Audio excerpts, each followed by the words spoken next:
Welcome back, everyone, to BBQ Basketball. I'm Kendall Capps. And I'm Andrew Williamson. All right, Andrew, second round of the playoffs are here. We got a few surprise teams. Yeah, I mean, the first round, very exciting. I think mostly probably one of the most intense first rounds we've seen in a few years. How about we delve into those? You throw the dogs on.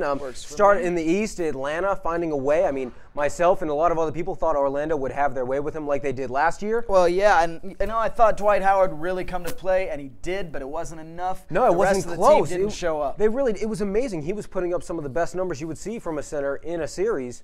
And they still were losing games convincingly, weren't in a few of them. It was quite amazing. I didn't see it coming, but now they got a tough test. They got Chicago on the road. Yeah, and the Chicago team, they were very close in all their game against the Pacers. It was, back and forth. Pacers led a lot of the time, and the Bulls stole some games. I think this one's going to be closer, but I do think Atlanta can kind of push this team. They know they're hot. They're confident. And they have a lot of athletes that can match up with Chicago.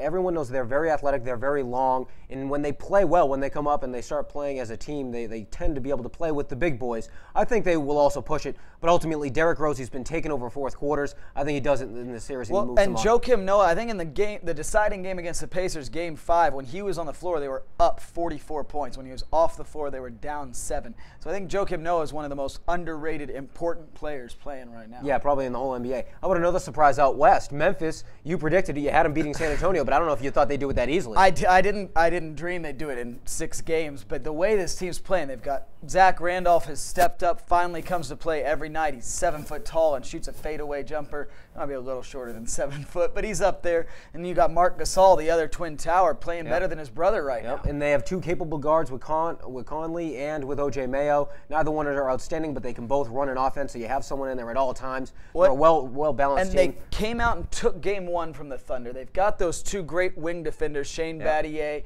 and Tony Allen. Yeah. And they came out and kind of held Durant back, held Westbrook back, but really shut down the rest of the squad. Almost no one else went off. And Oklahoma City is going to have to get help. Perkins is going to have to make sure he rebounds the ball the way he's capable of. And ultimately, I think they do find a way to come back and win this series. I'm going to keep riding Memphis. This team is scary. They're playing angry, and the way Zach Randolph is playing, I don't know if he can be stopped in this round. We'll see if the Lakers can do it, but I think they'll take care of Oklahoma City. Yeah. Well, how about in the Lakers series? You got the Lakers now playing Dallas team. They match up well against. They play well against. Do you think that continues here?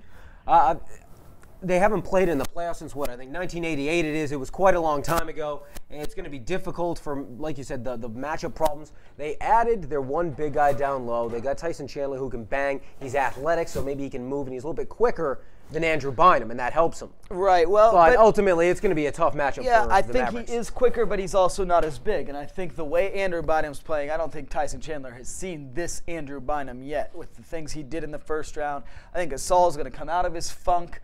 Kobe's ankle's going to loosen up, and I think the Lakers Yeah, can I mean, you got to figure eventually Gasol is going to start playing a little bit better. They're certainly hoping that will happen anyway, and I agree. I think they're going to find a way. They'll get through the series in 5 or 6. Well, why don't we finish up with our other series that already kicked off? The Celtics playing the Knicks. They came out playing the Heat. Playing the Heat, sorry. They came out fighting, hitting each other hard. Paul Pierce tossed at the end of Game 1. Do you think the Celtics get back into this? Yes, they absolutely get back into it. You knew going in it's going to be a long series, and I like Boston in 7. Even though it's going to be in Miami for Game 7, I think Boston has the wherewithal to get through that series and get to the conference finals. I think I'm going to go with you there. I think it's going to be Miami winning 2 games at home, Boston winning at home, and then maybe Boston stealing a game. I think I think Boston might come out, steal Game 2 on the road. They usually come back after a loss really strong. I think they steal the next one, maybe split at home. But ultimately, it's going to be a long series. It's going to be a great series.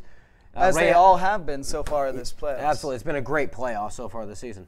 All right, well, that's going to do it for BBQ Basketball. For Andrew Williamson, I'm Kendall Capps. Hope to catch you here again next time.